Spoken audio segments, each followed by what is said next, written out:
kids in first boxing in the house. Katie, third time you get in the ring like this one. That's rewarded. What's your thoughts on this?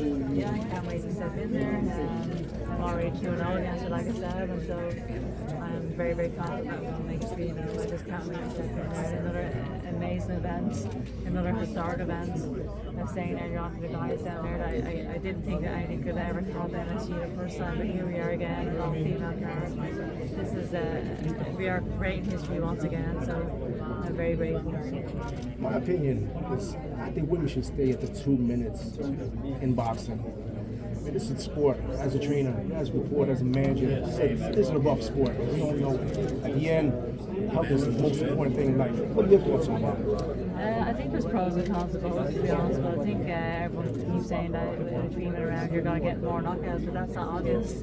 You've seen Amanda's fights, it was dreaming around fights. There were 0 knockouts. Those fights end up being very, very boring fights. The 10-2 rounds, the fast-paced fights, it's electrifying. And the 2 fights that we have are 5-year contenders. Those fights are going to go down in history as well as some of the best. So why change things up? Katie, after sharing 2 fights, 20 rounds, can adjustments still be made that affect this trilogy fight?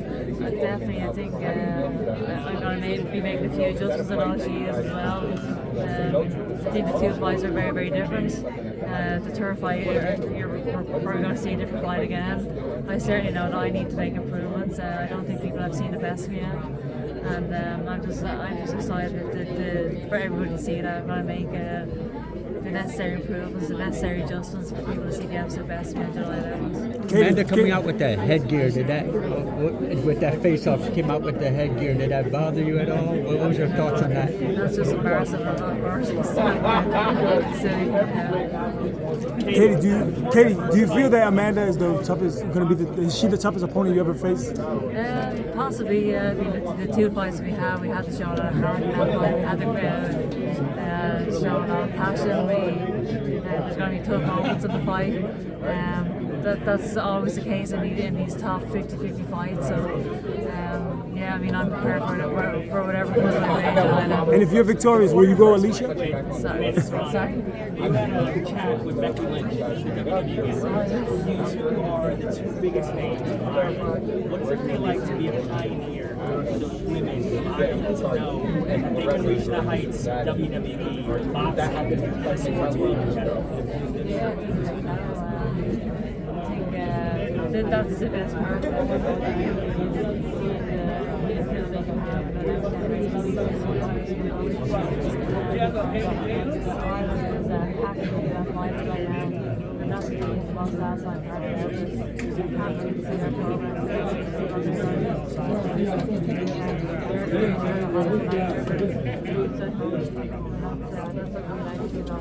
Could we ever see you in the WWE? If the money's right. Katie, what got you into the world of boxing? My dad was a boxer, and he's the reason why I love the sport so much. So I was involved in boxing since a 9 or 10-year-old because of dad. I just fell in love with the boxing. I fell in love with the sport, and boxing is addictive, isn't it? How many amateur fights you had? Probably around 250 amateur fights. Coach, get in here for a second, please. Katie. Coach. My manager. Manager. I always thought he was. Yeah. Training camp. What will your training camp be? It's going to be a rigorous training camp as per usual. You're going to beat your body into submission as you always do. Tough sparring, tough road work, lots of clever work. We train very hard, but also very smart as well. In Ireland? In Connecticut. These fights supposed to be happening in Sorry? These fights supposed to be happening in Banjar, right? And look now, when